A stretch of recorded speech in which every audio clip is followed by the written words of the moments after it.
Hey Jack, thank you so much Hi. for having this interview with Snowplanners. How are you Yeah, doing? I'm fine, really fine. Okay, you just finished work? Yeah, I just fitted the last boot. Um, Now it's weekend. Yes, good. Yeah, but not before you have this interview with us. You said you've just fitted the last boot. You are a boot fitter. You come Yeah, from Holland. You live in Austria, in Salzburg, and that's where you have your Bootfit shop too, near yeah, Salzburg. So we're gonna talk about boot fitting in this interview. But first, some little background information about you because you're from Holland. So I'm yeah, curious how you got into winter sports, skiing, snowboarding. yeah. Just the hobby turning into a job. I think 25 years ago now. Just selling boots and skis, and then after a while, I was really interested in why people always have painful feet in the ski boots and while skiing and so on. Then I thought there has to be a solution. And then I just started with some, yeah, crazy things that works. And then there was, after several years, was a nice education in America. I had the education with the Americans, and that was totally a new world for me. That I thought, okay, that's boot fitting the way I think, and not too traditional, just grinding and stretching, but much more than that. Um, and yeah, after a while, you change your job, and it's always get a little bit crazier actually from fitting. Um, yeah, so after 25 years, I'm here in Austria and doing my thing. I'm on my own. I have my own Bootfit shop. I don't sell anything on boots or something. I just have my liners, my footbeds, some socks, and that's it. And yeah, I think a lot of know-how, and just I'm really interested in people, and I'm always trying to know my client as soon as possible. We drink a coffee, then we talk a little bit about the issues. Then we have to find a solution, and yeah, most of the time it will do. Okay. And what are the problems you work on most when people come to you? Um, yeah, there are several things, and I thought, okay, it's a really Dutch problem by buying too big boots, from sizing one of size, two sizes too big, but actually in Austria it's also an issue. A little bit less, but still there is. For sizing is the thing, and then yeah, as they call it over here, Überbeine or the bunions. A lot. Um, yeah, and still there's a lot of people that don't know that if you buy a really good ski boot in the right size, it's okay, but make sure you buy a proper insole. It's that important, and that's yeah what I do the most. Just sell and talk about the insoles and why it's so important, and then people buy it and they notice the difference, and they are standing in the boots just relaxed, and the bunions are less, they are more relaxed and more stable. Most of the time they go out skiing and then they come back if there are some problems. That's my advantage over here. Of course, the people can go out into the mountains, go skiing for a couple of hours and come back. But in Holland, it's a little bit. Yeah, But it's a bit more difficult. yeah, Yeah. but there yeah, So it's a great. you talked about the footbed. Why are they so important? Yeah, to make sure that you're stable on the footbed. There's a lot of a ski boot is a bit it's an awkward boot actually. It's hard, it's stiff, but still there's some motion inside. Your legs and your feet are working, and if the standard insoles they are crap, They are not made for a good stable position, and that's why throw them away, buy some proper insoles, and it will definitely make a difference. Yeah. And of course there are the off-shelf insoles. They are okay, much better than the standard insoles. But if you have a custom one, then most of the times a lot of problems with stands or some hotspots or from bunions are so much less that that's okay. Actually, the thing for me, I will say, okay, boot fitting is improvement. The 100% boot, I don't know. I hope, but some improvement. It's just okay. And then when I do the whole thing from A to B, then the nice thing is I have to work as less as possible on boot. When the sizing is okay, when everything fits okay, you're stable in your boot, then I don't have that much amount of work. It's just the fine tuning, and then it's okay. Yeah. For racers, is of course is different, but for the normal skier or snowboarder, free rider, touring guys. Yeah, so you start with the right size, the right fit for your feet, and then you just have minimal work to do, and that's of course the best. Yeah, and I'm trying. It would be nice if people just try, 3 or 4 or 5 pairs of boots, and then stop. Because just pick the best there is, and come as close as possible to the best size and fit, and take the boot. If it's pink, it's pink. If it's black, it's black. I don't care. Yeah, no, I totally get it. I'm a racer, so I have my boots fit every time I get a new pair. Even the boots I use as a coach that are a bit more relaxed, more free ride boots, so with a walking, so I can walk in it, and they're a bit more relaxed, but even those I let them fit because I make sure my fit, the size is really good, and I'm used to really tight boots. So yeah, I need some adjustments even in my free ride boots, and it's such a big difference. Yes, I know from experience. And you're full-time boot fitting. There's nothing else. It's just boot fitting just for you. Independent, like you said. Yeah, that's cool. I don't sell any boots. I just have my liners, my insoles, my 2 hands. Yeah. And just common sense. Yeah, cool. So, grinding and stretching is not the most difficult job. It's quite easy.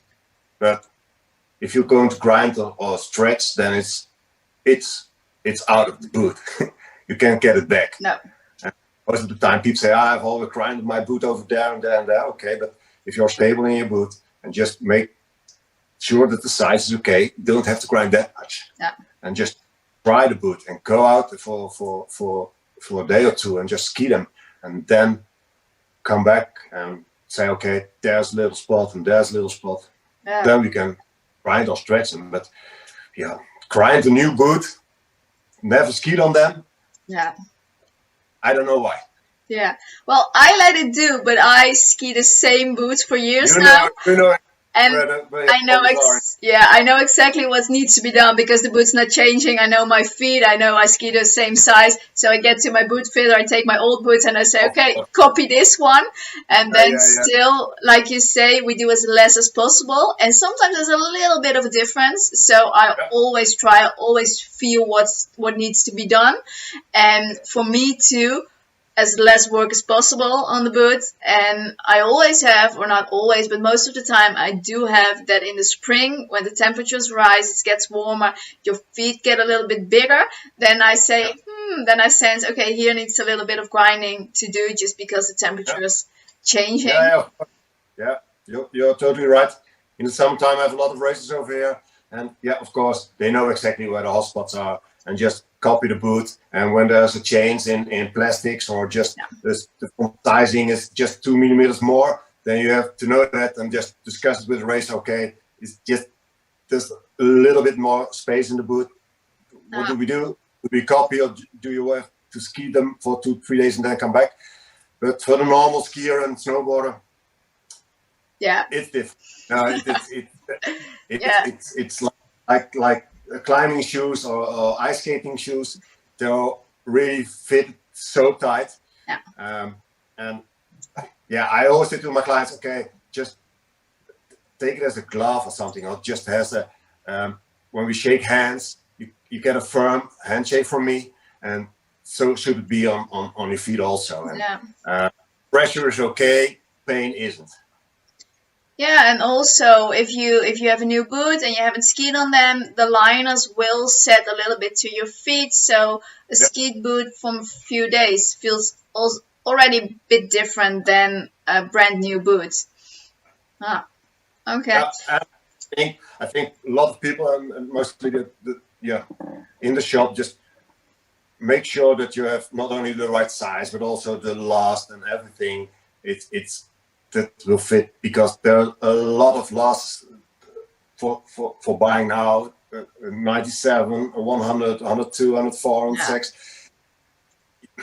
Just make sure, and I know a lot of people want to buy a comfort boot, but for skiing, a comfort boot is nice for the après ski, and not for skiing on the slopes. Just make sure that it fitted well, and some pressure is okay. When it's general pressure, then it's actually is perfect. Just the fine tune you can do as a boot fitter, you can do a lot of crazy stuff and fine tuning and I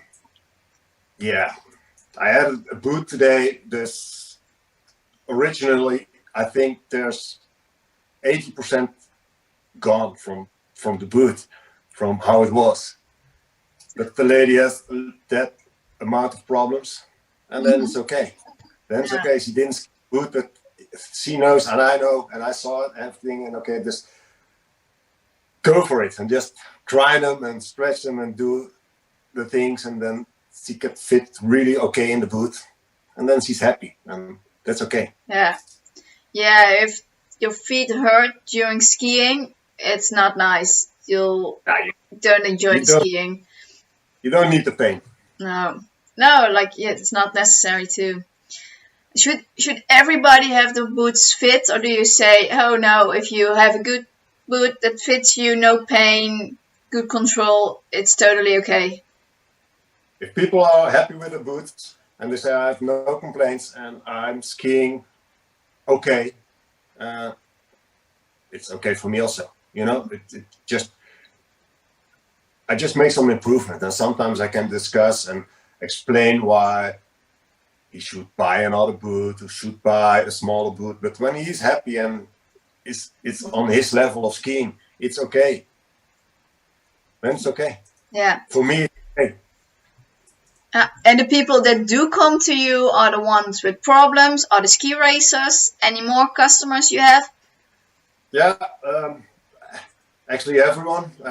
In the summertime, it's mostly the racers, and then so from September, just the normal skier from intermediate to expert.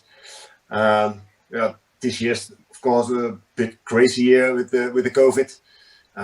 Normally the touring guys and backcountry skiers are in, so January, middle January till end April. And the last 2 months, I think 85% was touring, backcountry skiing, freeride boots. I think I think for sure here in Austria, long enough boots, touring boots, really going sky high. And just the alpine boots are just, they're going down now. Everything is closed over here. Ski lifts don't run. we're in a total lockdown, and hopefully in 2-3 weeks we can go out for skiing again, and then we will see what happens. But a lot of clients over here are just buying new touring gear. Yeah. It's not the boots, but also the bindings and the skis and the skins. Touring boot. It's a different kind of boot. Yeah. What do you like most working on, the touring boots or the racers? Is there anything you say, okay, this is really the best thing to work on? Actually for me, it's nice when people come in and they have already a boot, an old boot, or they need a new one or something, and they have a boot that's grinded to the max. And then they come out with a new boot, or I tell them, go and try that one or that one, and just come to me for the insoles, and just we discuss. And that they leave with a boot that's not even grinded or anything, just from the fit, it's okay. They know that it should be some pressure, and they know it should be firm, but they don't have any pain, and they're really stable. And that's the good part. I think that's nice. That I make less money, but it's okay. Yeah, but then they come back to you next time. Yeah, and they bring some friends, and that's my marketing. That's my marketing tool, I think. Now, it's okay from races to backcountry to snowboarder. It's all okay for me. There's always a good thing to do, and people are really having pain or having problems, and sometimes it's just that the body isn't okay. There's some injuries or something from the past, and it's nice to work that you can give the client again the feeling they are really good in the boot, and they can ski like they did before the injury or something like that. No, I don't. It's okay. The racing boots or touring boots, it's okay. As long as you can make the client happy, you are happy. Yeah.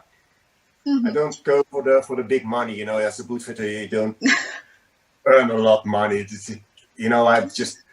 I'm happy when the customer is satisfied and they come back, or they send you a card or email or the WhatsApp for thank a lot, any pain, and that's okay. Yeah, nice. So what are the things you can do on a boot? You already mentioned like stretching and grinding, but what are the things you can do on the boot, and with what effect? Yeah, just I have one lady over here. This is a really big calf. This is really not just normal, but extreme big. Yeah, I topped off the boot actually from the height. Yeah. Everywhere. I just have to create more space, and sometimes you do that with the American football. You heat up the boot and stick the football in, because it's like that, and it becomes wider. And I did it, and it was already an improvement. And she said, "Yeah, can we make some more?" And yeah, of course, but then you have to do a little bit extreme. Today I just grinded, I think, for almost 2 centimeters down everywhere, just to give her some more space. Yeah. And she skied.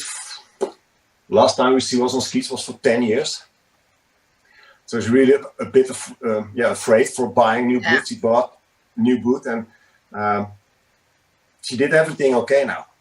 She bought the insoles. She has the right size. She has the right from last and everything. It's just the problem is there at the calf, and that's my problem. Yeah. Not hers. And she knows when a 50% improvement, just give her the feeling that she can ski 2 runs without open up the boot, the buckles, then it's okay. Yeah. Perhaps she can ski 3 runs or 4 runs, then she's happy on her level of skiing. Yeah, it's nice. And what's the craziest thing you have seen, the craziest job you worked on? Really gross feet or really difficult boots to work on? Nah, I think the biggest challenge was a guy with amputated feet. Okay. At one normal feet, and the other one was like a tree master or something, and he just got off his feet also. And after a year, he came in and he asked me, yeah, I've got a problem and I want to ski again. Okay, what's your problem? Okay, just give me a second. And then he took off his shoes and socks. That's my problem. Okay, just half a foot actually. Mm-hmm. And I thought, okay, it's going to be a real challenge. And I accepted. And yeah, we talked a lot, and I talked a lot with the people in the hospitals, and just came to a solution and make him just a custom-made boot, and it worked. He was in a normal shell, but his liner and his insole were to totally different. But he was fixed. He had the feeling he could have some pressure on the boot, and he had the feeling he could make a turn, and he knew I'm not at the level as I was before, but I can do two things: sit at home and do nothing, or just try to go ski again.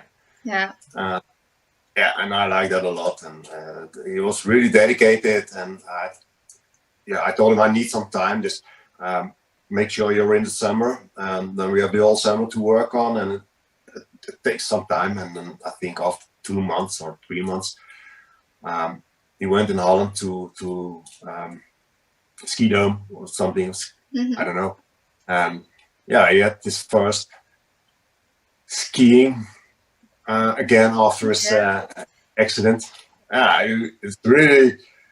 He was so happy, and that's okay. You have a lot of work, and perfect, and it worked. And I think that is crazy. I do a lot of great things, but the biggest challenge was that, I think. And we had some more people without, only with one leg or something. Mm-hmm. And that's not easy, but it's easier than having just half a foot. Yeah. He didn't have any feeling or something. He wasn't stable. Nothing. And he just wanted to ski on normal skis, 2 poles, and just do the blue slopes. That was okay. Cool. That was really nice to work on. And really rewarding for you when you make somebody this happy, that he can ski again. Yeah, that's cool.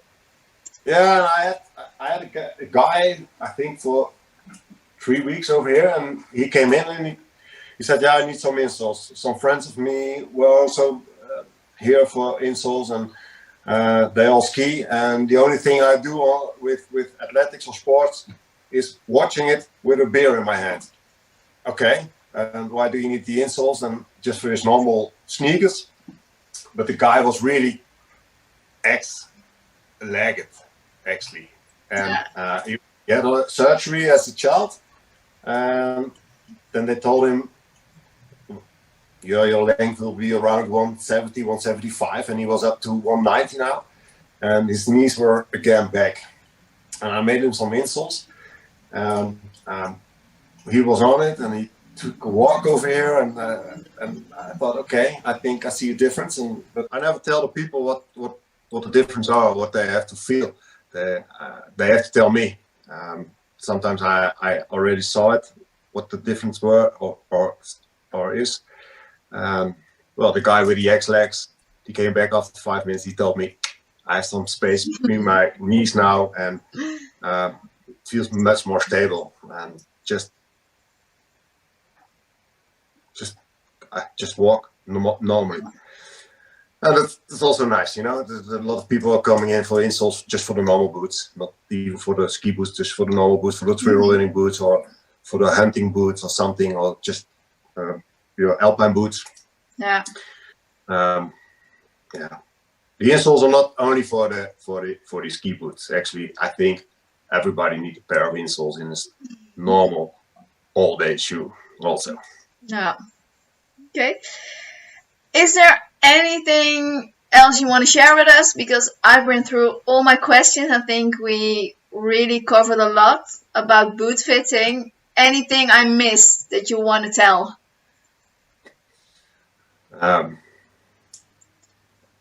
Just that when they are in Salzburg, they all need to come to you. Yeah, there are a lot of really good boot fitters also.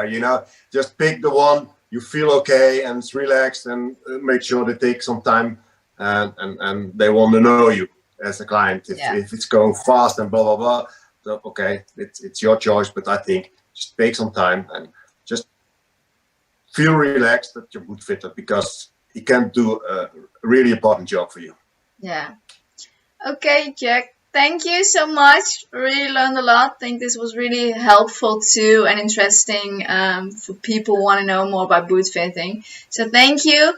And maybe I'll see you next time, hopefully in Salzburg. That would be good for me. Just visit us and just drink a coffee. And, yes. Fingers crossed for the season, and stay safe. And hopefully we can ski some nice runs, and we will see what happens. Yes, thank you. That's a really nice thing to end with. So thank you, and let's get back on skis really soon. Let's hope for that. Okay, bye. See you. Bye-bye.